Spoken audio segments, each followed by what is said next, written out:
ทุกวันนี้มิจฉาชีพมาในหลายรูปแบบทั้งข้อความ SMS อีเมล หรือแม้แต่บนโซเชียลมีเดีย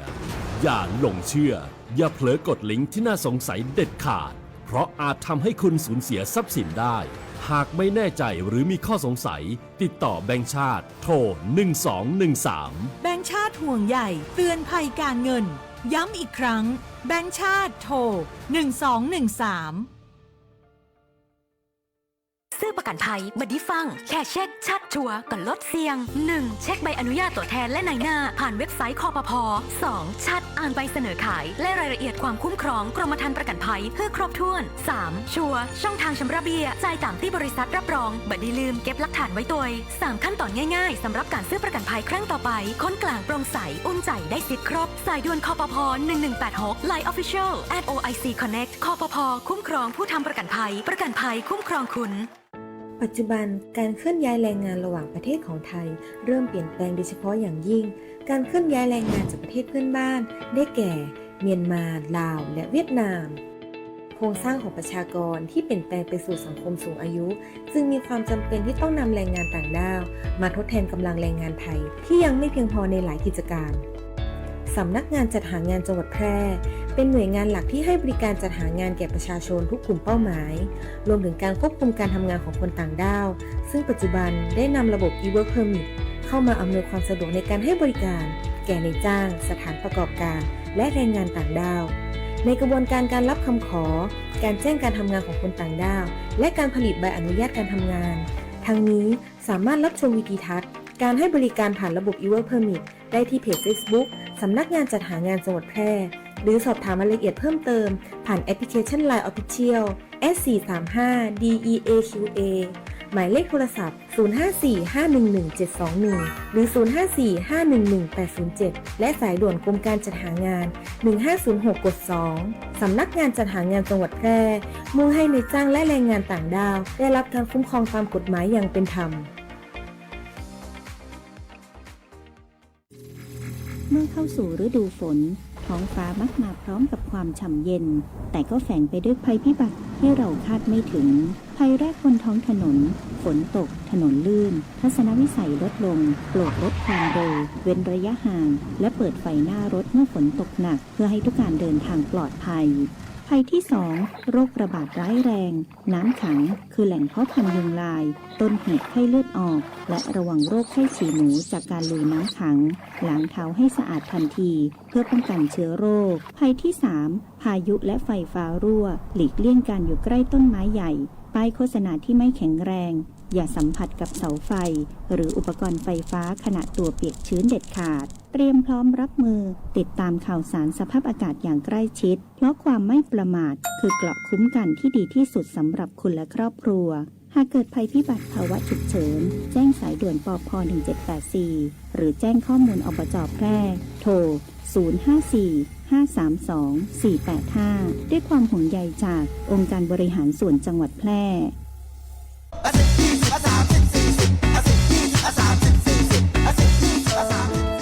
ถ้าความเร็วบนท้องถนนในชุมชนเป็นตัวเลขเหล่านี้ก็คงดีแต่ในความเป็นจริงยังมีผู้ขับขี่ใช้ความเร็วสูงและการขับรถเร็วเกินกฎหมายกำหนดยังเป็นสาเหตุหลักที่ทำให้เกิดอุบัติเหตุเดินทางถึงบ้านอย่างปลอดภัยขับขี่ด้วยความใส่ใจอย่าขับเร็วอย่าขับซิ่งขับขี่ปลอดภัยลดความเร็วลดอุบัติเหตุด้วยความปรารถนาดีจากกองทุนเพื่อความปลอดภัยในการใช้รถใช้ถนนและสำนักงานขนส่งจังหวัดแพร่ เรื่องของวันเกิดอาหารชุมชนวัฒนธรรมหรือความฝันของคุณอาจเป็นเรื่องที่คนอื่นกำลังรอฟังอยู่ถ้าคุณอายุ 15-22 ปีและอยากใช้สื่อดิจิทัลเล่าเรื่องของตัวเองสมัครเข้าร่วมโครงการสร้างแรงจูงใจและพัฒนาเยาวชนให้มีศักยภาพด้านทักษะดิจิทัลผู้ผ่านการคัดเลือกจะได้เข้าร่วมแคมปิ้งแอนด์เวิร์กช็อปเพื่อพัฒนาทักษะการทำคลิปการเล่าเรื่องและการใช้สื่อออนไลน์ส่งคลิปแนะนำตัว3นาทีผ่านเพจ Facebook โครงการสร้างแรงจูงใจและพัฒนาเยาวชนให้มีศักยภาพด้านทักษะดิจิทัลเยาวชนทั่วประเทศเยาวชนพิการสมัครได้วิทยุแห่งประเทศไทยจังหวัดแพร่ FM 91 MHz ให้ความรู้คู่ความสุขหมวกกันน็อกกันก่อนน็อกขับขี่ปลอดภัยใส่ใจทุกการเดินทางกรมการขนส่งทางบก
ฟังก่อนครับกับรายการสัญจรปลอดภัยกับกรมการขนส่งทางบกขับขี่ปลอดภัยใส่ใจทุกการเดินทาง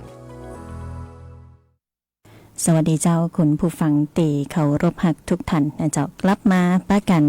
ในช่วงของรายการมวลใจบ่าย3เนาะในช่วงของสัญจรปลอดภัยกับกรมการขนส่งทางบกโดยสำนักงานขนส่งจังหวัดแปรนะเจ้าอยู่ด้วยกันเป็นประจำจันทร์ถึงศุกร์นะเจ้า 15:10 นาทีถึง 16 นาฬิกาโดยประมาณเนาะ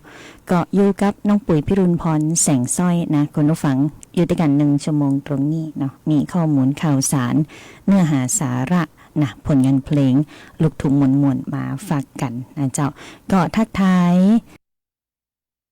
พี่น้องต่างบ้านเจ้า FM 91 เมกะเฮิรตซ์วิทยุออนไลน์รวมไปถึงต่างหน้าเพจ Facebook Live กันตัวเนาะทักทายปีสุริรัตน์กันตัวนะส่งสติกเกอร์เข้ามาใน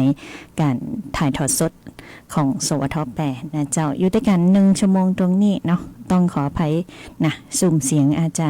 แหบๆหายไปนะเจ้าเพราะว่าบ่สบาย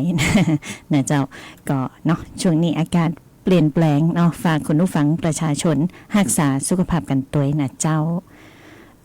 วันนี้บรรยากาศก็คลึ้มฟ้าคลึ้มฝนเนาะคุณผู้ฟังฝนตกตั้งแต่ตะวานะก็เนี่ยอากาศเย็นแหมน้อยนะแต่ก็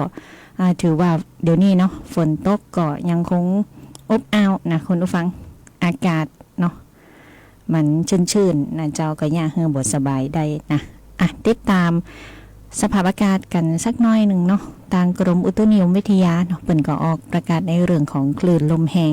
บริเวณทะเลอันดามันตอนบนแล้วก็อ่าวไทยตอนบนแล้วก็จะมีฝนตกหนักถึงหนักมากบริเวณประเทศไทยนะเจ้าซึ่งจะมีผลกระทบในช่วง 6-9 สิงหาคม 2569เนาะเปิ่นออกประกาศเป็นฉบับที่3นะเจ้าโดยเปิ่นบอกว่าบริเวณภาคเหนือภาคตะวันออกเฉียงเหนือภาคตะวันออกเนี่ยมีฝนเพิ่มขึ้นนะคุณผู้ฟังโดยมีฝนตกหนักถึงหนักมากในบางแห่งเนาะส่วนในภาคกลางกรุงเทพมหานครปริมณฑลภาคใต้อันนี้ก็มีฝนตกหนักในบางพื้นที่ตัวหนึ่งจากร่องมรสุมเนี่ยผ่านภาคเหนือตอนบนภาคตะวันออกเฉียงเหนือตอนบนนะเจ้าประกอบกับมรสุมตะวันตกเฉียงใต้ก็พัดปกคลุมทะเลอันดามันประเทศไทยอ่าวไทยมีกำลังแห้งก็ขอให้คุณผู้ฟังประชาชนได้ระมัดระวังอันตรายจากฝนที่ตกหนักฝนตีตกหนักมากแล้วก็ฝนตีตกสะสมนะเจ้าอันนี้ก็จะเนี่ยให้เกิดน้ำท่วมฉับพลันน้ำป่าไหลหลากโดยเฉพาะพื้นที่ลาดเชิงเขาใกล้กับทางน้ำไหลผ่านแล้วก็ปืนตีลุ่มกันตัวนะเจ้าก็ขอให้ระมัดระวังเนาะในช่วงของวันที่6-9 สิงหาคมนี้นะเพื่อความปลอดภัยลดผลกระทบที่อาจจะเกิดขึ้นคุณผู้ฟังประชาชนจะเดินทางไปไหนวางแผนการใช้ชีวิตในช่วงนี้ให้ดีด้วยความระมัดระวังนะเจ้าก็ขอให้คุณผู้ฟังประชาชนเนี่ยได้ติดตามอากาศจากกรมอุตุนิยมวิทยาอย่างใกล้ชิดนะเจ้าแล้วก็ในช่วงนี้เนาะตั้งเหนือนะก็มีการประสบภัยน้ำท่วมนะเจ้ายังเจียงไฮ้นะก็ท่วมหลายพื้นที่ในช่วงวัน2 วันที่ผ่านมานี่นะแล้วก็น้ำท่วมขังบนท้องถนนเนาะสายเมือง2เหงานะก็มีน้ำท่วมขังผ่านลงมาตั้งถนนนะเพราะฉะนั้นคุณผู้ฟังตีจะไปไหนตั้งใดลองเช็คถนนหนทางให้ดีแล้วก็เพื่อเวลาในการเดินทางไว้ตัวนะเจ้าเพราะว่าอาจจะอยู่ในช่วงของรถติดนะเจ้าเพราะว่าการสัญจรเนาะเจ้าหน้าที่เปิ้นอาจจะโบกรถนะไปทีละช่องนะหรือว่าสลับไปมานะคุณผู้ฟังก็ขอให้ระมัดระวังใจความเร็วให้เหมาะสมนะช่วงไหนตีเป็นฟ้าเป็นฝนตกถนนมื่นเนาะก็ขอให้ระวังเป็นพิเศษนะเจ้าทักทายคุณชันกันกากันตัวนะเจ้าอยู่ด้วยกันในช่วงชั่วโมงของมวลใจใบ3นะเจ้าสัญจรปลอดภัยกับกรมการขนส่งทางบกโดยสำนักงานขนส่งจังหวัดแปรเจ้าในช่วงนี้นะประชาสัมพันธ์ข้อมูลข่าวสารนะเจ้าโดยตะวานี่เนาะนายสิริพงษ์นะเจ้าอังคสกุลเกียรตินะรัฐมนตรีช่วยว่าการกระทรวงคมนาคมเนาะเปิ้นก่อลงพื้นที่นะเจ้าติดตามก็ติดคดี ข้อมูลรั่วไหลนะเร่งอุดช่องโหว่นะพร้อมกับเตือนประชาชนให้ระวังมิจฉาชีพตีโทรไปแอบอ้างนะย้ำชัดว่าข้อมูลเนี่ยบางทีเนี่ยเปิ้นเอาไปทำธุรกรรมนะเจ้าก็มีการตรวจสอบข้อเท็จจริงนะในเบื้องต้นพบร่องรอยเบาะแสของการกระทำความผิดแล้วนะเจ้าซึ่งคณะนี้กำลังอยู่ระหว่างของขั้นตอนการสืบสวนหาสาเหตุที่แต่จริงนะเจ้าก็ได้ห่วมกับกรมการขนส่งทางบกเนาะเปิ้นมีการร่วมกันรวบรวมข้อมูลพิสูจน์หลักฐานทางเทคนิคนะด้วยกระบวนการนิติวิทยาศาสตร์ดิจิทัลอย่างเป็นระบบนะรวมไปถึงการแกะรอยระบบ API นะเจ้าแล้วก็หน่วยงานตีมีการเชื่อมโยงข้อมูลนะเจ้าทั้งนี้รัฐมนตรีช่วยว่าการกระทรวงคมนาคมเปิ้นก็ได้มีข้อสั่งการเน้นย้ำไปถึงประเด็นสำคัญเนาะก็กำชับให้ตำรวจไซเบอร์นะเจ้าดำเนินการสืบสวนสอบสวนหาตัวผู้กระทำความผิดมาลงโทษนะเจ้าซึ่งขณะนี้กรมการขนส่งทางบกก็ได้เข้าแจ้งความดำเนินคดีตามกฎหมายเป็นที่เรียบร้อยแล้วนะเจ้าแล้วก็เป็นการอำนวยความสะดวกเนาะให้ความร่วมมืออย่างเต็มที่นะพร้อมกันนี้เปิ้นบอกว่าได้สั่งการให้ตั้งทีมงานนะมีการยกระดับการตรวจสอบระบบรักษาความปลอดภัยทางไซเบอร์ให้มีความถี่หนักขึ้นนะเจ้ารวมไปถึงเร่งรัดทำแผนป้องกันการเกิดเหตุในอนาคตในลักษณะนี้เนาะเพื่อรายงานต่อรัฐมนตรีโดยด่วนนะเจ้าปัจจุบันเนี่ยกรมการขนส่งทางบกก็มีการเชื่อมโยงข้อมูลกับหน่วยงานต่างๆนะนักถึง63หน่วยงานด้วยกันนะเจ้าซึ่งการดำเนินการเราเนี่ยก็เป็นไปเพื่อการอำนวยความสะดวกเนาะการยกระดับบริการภาครัฐกับประชาชนนะเจ้าแล้วก็ขอยืนยันว่าข้อมูลที่ถูกเผยแพร่ออกมาแม้จะเป็นข้อมูลจริงแต่เป็นเพียงข้อมูลพื้นฐานนะจะบ่สามารถนำไปใช้ทำธุรกรรมอื่นได้และก็ขอเตือนว่าผู้ที่นำเอาข้อมูลดังกล่าวไปเผยแพร่ต่อเนี่ยก็จะมีความผิดตามกฎหมายแล้วก็ต้องถูกดำเนินคดีอย่างเด็ดขาดกันตัวนะเจ้าซึ่งกรมการขนส่งทางบกก็ขอแจ้งเตือนคุณผู้ฟังประชาชนให้ระมัดระวังนะ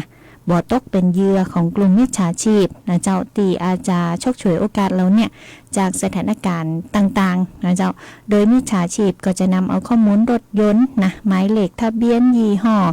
รายชื่อผู้ครอบครองนะเอาไปแอบอ้างสร้างความน่าเชื่อถือเนาะแล้วก็หลอกลวงให้โอนเงินหรือว่าหลอกถามข้อมูลส่วนบุคคลเพิ่มเติมแล้วก็ยืนยันว่าบ่มีนโยบายในการ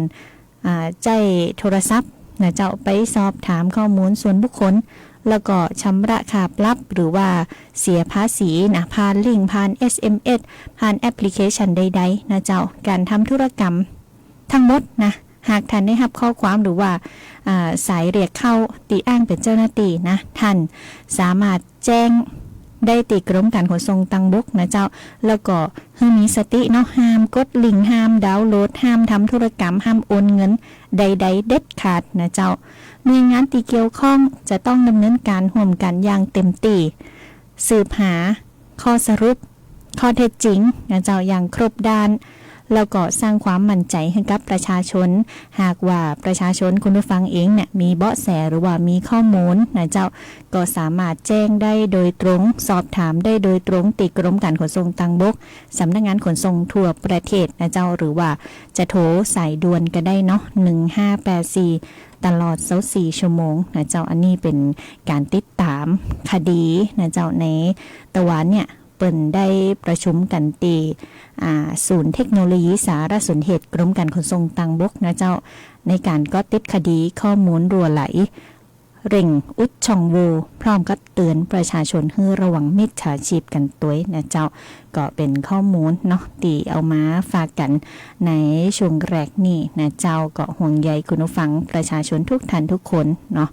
เอาข้อมูลดีๆมาฝากกันนะเจ้าสำหรับในช่วงนี้เนาะเราไปพักฟังสิ่งที่น่าสนใจผลงานเพลงเพราะๆกันก่อนนะเจ้าแล้วเดี๋ยวช่วงหน้าน้องปุ๋ยก็ยังคงมีข้อมูลข่าวสารมาฝากกันอยู่เจ้า สมมุติว่า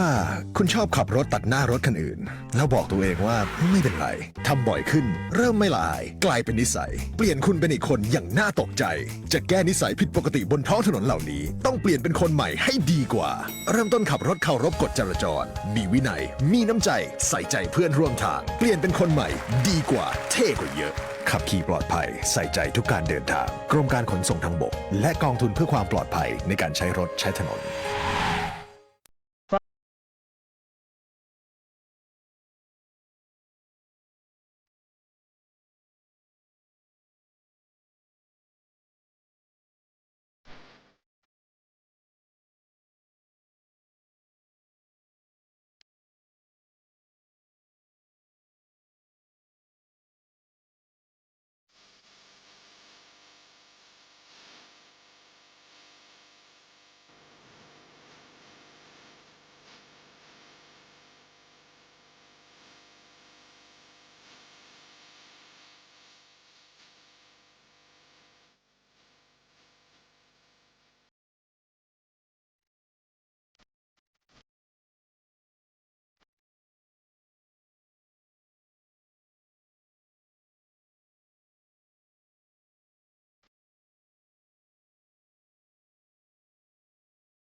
ปัจจุบันการเคลื่อนย้ายแรงงานระหว่างประเทศของไทยเริ่มเปลี่ยนแปลงโดยเฉพาะอย่างยิ่งการเคลื่อนย้ายแรงงานจากประเทศเพื่อนบ้านได้แก่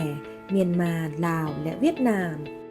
โครงสร้างของประชากรที่เปลี่ยนแปลงไปสู่สังคมสูงอายุจึงมีความจำเป็นที่ต้องนำแรงงานต่างด้าวมาทดแทนกำลังแรงงานไทยที่ยังไม่เพียงพอในหลายกิจการสำนักงานจัดหางานจังหวัดแพร่ เป็นหน่วยงานหลักที่ให้บริการจัดหางานแก่ประชาชนทุกกลุ่มเป้าหมายรวมถึงการควบคุมการทำงานของคนต่างด้าวซึ่งปัจจุบันได้นำระบบ e-work permit เข้ามาอำนวยความสะดวกในการให้บริการแก่นายจ้างสถานประกอบการและแรงงานต่างด้าวในกระบวนการการรับคำขอการแจ้งการทำงานของคนต่างด้าวและการผลิตใบอนุญาตการทำงานทั้งนี้สามารถรับชมวิดีทัศน์การให้บริการผ่านระบบ e-work permit ได้ที่เพจ Facebook สำนักงานจัดหางานจังหวัดแพร่หรือสอบถามรายละเอียดเพิ่มเติมผ่านแอปพลิเคชัน Line Official S435DEAQA หมายเลขโทรศัพท์ 0545111721 หรือ 0545111807 และสายด่วนกรมการจัดหางาน 1506 กด 2 สำนักงานจัดหางานจังหวัดแพร่มุ่งให้นายจ้างและแรงงานต่างด้าวได้รับการคุ้มครองตามกฎหมายอย่างเป็นธรรม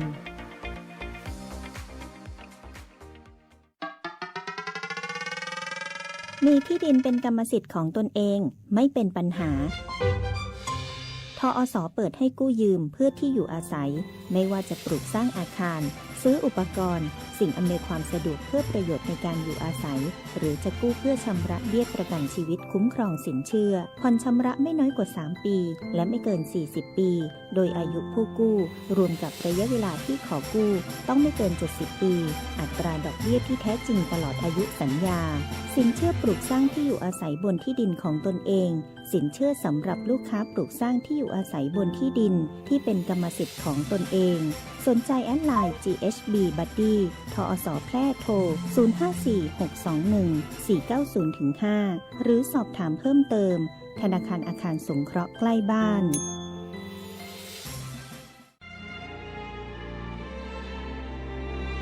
เป็นอาหยังจะได้มายะนาเศร้าๆกึดนักกะก็บ่ฮือคึดนักได้จะได้ก็เรื่องหนี้สินกวนใจ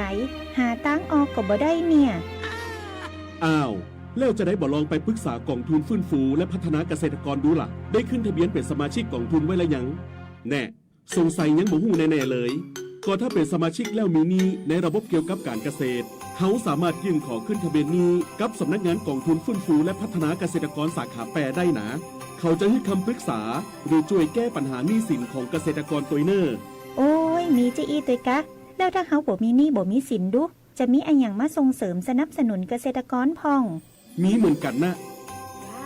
เฮาก็ไปสมัครเข้าองค์กรหรือจัดตั้งกลุ่มใหม่ร่วมกันบ่น้อยกว่า50คนก็ได้แล้วก็ไปขอรายละเอียดยื่นเสนอแผนและโครงการเพื่อฟื้นฟูและพัฒนาอาชีพของเฮาแต่แล้วเฮาจะไปติดต่อตังใดอ๋อสำนักงานกองทุนฟื้นฟูและพัฒนาเกษตรกรสาขาแปรตั้งอยู่ตรงข้ามธนาคารออมสินสาขากาดน้ำทองตำบลนาจักอำเภอเมืองแปรจังหวัดแปรโทร 054-534-381 หรือ 080-067-1185 เกษตรกรที่ไปติดต่อบ่ได้เสียค่าใช้จ่ายใดๆทั้งสิ้นนะเจ้าเรื่องของวันเกิดอาหารชุมชนวัฒนธรรมหรือความฝันของคุณอาจเป็นเรื่องที่คนอื่นกำลังรอฟังอยู่ถ้าคุณอายุ 15-22 ปีและอยากใช้สื่อดิจิทัลเล่าเรื่องของตัวเองสมัครเข้าร่วมโครงการสร้างแรงจูงใจและพัฒนาเยาวชนให้มีศักยภาพด้านทักษะดิจิทัลผู้ผ่านการคัดเลือกจะได้เข้าร่วมแคมปิ้งแอนด์เวิร์กช็อปเพื่อพัฒนาทักษะการทำคลิปการเล่าเรื่องและการใช้สื่อออนไลน์ส่งคลิปแนะนำตัว3นาทีผ่านเพจ Facebook โครงการสร้างแรงจูงใจและพัฒนาเยาวชนให้มีศักยภาพด้านทักษะดิจิทัลเยาวชนทั่วประเทศเยาวชนพิการสมัครได้สายดิบต้องระวังชอบกินลาบดิบก้อยสดเลือดสดหรือหมูกระทะที่ยังไม่สุกใช่ไหมระวังโรคไข้หูดับอันตรายถึงขั้นหูหนวกถาวรหรือเสียชีวิตได้เชื้อแบคทีเรียจากหมูดิบเข้าสู่ร่างกายทางการกินและบาดแผลหากกินหมูดิบแล้วมีไข้สูงปวดศีรษะอาเจียนคอแข็งภายใน7 วัน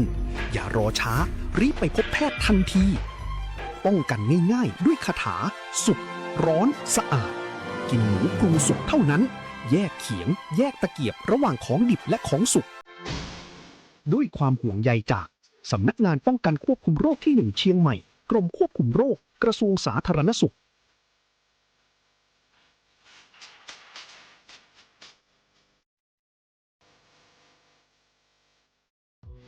ความสุขสร้างได้จากการแบ่งปันในแต่ละวันช่วงเวลาเดินทางบนท้องถนนผู้คนออกเดินทางไปทำงานไปเรียนหรือเดินทางไปยังจุดหมายต่างๆ ในช่วงเวลาของการเดินทางด้วยการขนส่งสาธารณะช่วงที่เร่งเวลาที่รีบเราจะไม่เร่งตามเวลาแบ่งปันรอยยิ้มแบ่งปันน้ำใจให้กับเพื่อนร่วมทางเริ่มต้นง่ายๆได้ที่ตัวเราไม่ว่าจะเดินทางด้วยรถแท็กซี่รอก่อนได้ขึ้นก่อนรถเมล์โดยสารสาธารณะไม่แซงไม่เบียดกันขึ้นรถแบ่งปันที่นั่งให้ผู้พิการเด็กคนชรารถจักรยานยนต์สวมหมวกกันน็อกล็อกทุกครั้งไม่ว่าจะแบ่งปันด้วยวิธีใดความสุขก็เกิดขึ้นได้ทุกการเดินทางโดยรถสาธารณะขับขี่ปลอดภัยใส่ใจทุกการเดินทางสนับสนุนโดยกองทุนเพื่อความปลอดภัยในการใช้รถใช้ถนนกรมการขนส่งทางบกกระทรวงคมนาคมแบ่งปันน้ำใจขับขี่ปลอดภัยใส่ใจทุกการเดินทางกรมการขนส่งทางบก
ฟังก่อนครับกับรายการสัญจรปลอดภัยกับกรมการขนส่งทางบกขับขี่ปลอดภัยใส่ใจทุกการเดินทาง และช่วงนี้ไปติดตามสาระน่ารู้1 นาทีกับกปท.กันครับ ผู้ขับขี่รถจำนวนมากมักจะเปิดสัญญาณไฟฉุกเฉินเมื่อขับรถผ่านทางร่วมทางแยกขณะฝนตกหรือหมอกลงจัดซึ่งเป็นพฤติกรรมที่ไม่ถูกต้องซ้ำยังก่อให้เกิดอุบัติเหตุได้ง่ายด้วยเพราะรถที่อยู่ด้านซ้ายหรือขวามือของคุณจะเห็นสัญญาณไฟเพียงด้านเดียวซึ่งอาจทำให้เกิดการเข้าใจผิดคิดว่ารถคุณนั้นจะเลี้ยวซ้ายหรือเลี้ยวขวาการเฉี่ยวชนก็อาจจะเกิดขึ้นได้ง่ายการใช้สัญญาณไฟฉุกเฉินที่ถูกต้องจะใช้ได้ในกรณีที่รถนั้นเกิดอุบัติเหตุหรือจอดเทียบระหว่างทางเพื่อให้สัญญาณรถคันอื่นจะเปิดสัญญาณไฟฉุกเฉินครั้งต่อไปต้องให้แน่ใจก่อนนะคะว่าเป็นการเพิ่มความปลอดภัยให้กับตัวคุณเองพบเห็นรถโดยสารสาธารณะไม่ปลอดภัยเอาเปรียบผู้โดยสารแจ้งศูนย์คุ้มครองผู้โดยสารรถสาธารณะ1584ด้วยความห่วงใยจากกปท.กองทุนเพื่อความปลอดภัยในการใช้รถใช้ถนนกรมการขนส่งทางบกค่ะ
ฟังผลงานเพลงเพราะๆกันไปแล้วเนาะก็กลับเข้ามาในช่วงของรายการมนใจใบ3นะเจ้าสัญจรปลอดภัยกับกรมการขนส่งทางบกโดยสำนักงานขนส่งจังหวัดแปรนะเจ้าในช่วงนี้เนาะมีข้อมูลประชาสัมพันธ์จากขับขี่ปลอดภัย by DLT นะเจ้าเรื่องของการขับขี่รถนะเปิ้นบอกว่าถ้าขี่รถขับรถไปเราโดนปาดนะเปิ้นบอกว่าอย่าขาดสตินะดึงสติกลับมานะเจ้าหลักการขาดการเกิดอุบัติเหตุก็มีอยู่นะเจ้าก็คือถ้าขี่รถมาดีๆเนี่ยโอ้โดนปาดหน้านะลมขึ้นละมืดละเปิ้นบอกว่าให้เก็บไว้ก่อนนะดึงสติกลับมานะเจ้าบ่หักลบกระทันหันนะคุณผู้ฟังเพราะว่าการเบรกหรือว่าการหักลบกระทันหันเนี่ยอันนี้เสี่ยงต่อการเกิดอุบัติเหตุนะแล้วก็เกิดการเฉี่ยวชนต่อเนื่องกับรถแถมหลายกันนะเจ้าเช็คกระจกข้างกระจกหลังให้ดีนะเจ้าคุณฟังนะก่อนที่จะเปลี่ยนเลนหรือว่าลดทางเนาะก็ลดโอกาสการเฉี่ยวชนหรือว่าจนรถเครื่องจนรถกันอื่นๆจะอีนะกดแตรสั้นๆหรือใจสัญญาณไฟฉุกเฉินนะเพื่อเตือนให้กันอื่นหรือว่ากันตีปาดเข้ามาเนี่ยได้ระวังมากขึ้นนะเจ้าลดความเร็วเพิ่มระยะความปลอดภัยเนาะจะเปลี่ยนเลนจะลบทางก็จะต้องมีพื้นที่เพียงพอนะเจ้าชะลอความเร็วลงเนาะเพราะฉะนั้นทุกสิ่งทุกอย่างจะต้องมีสตินะเจ้าให้ใจเย็นๆนะให้ต่างให้เขาไปก่อนเขาถ้าจะฟังอยู่เนาะให้ชีวิตเขาปลอดภัยเขาจะได้มีความสุขสบายใจในทุกเส้นทางนะเจ้าเนาะมันก็เป็นเรื่องที่จะต้องใจความคิดนะวิจารณญาณแล้วก็การระงับอารมณ์นะเมื่อโดนปาดเนาะมันเปลี่ยนลมขึ้นมืดๆนะบางท่านเป็นนะเจ้าเจอว่าหลายท่านก็เป็นเหมือนกันเนาะแต่แหมสักกรรมเขาก็จะคิดได้ว่าแต่จังเตอะอีนะ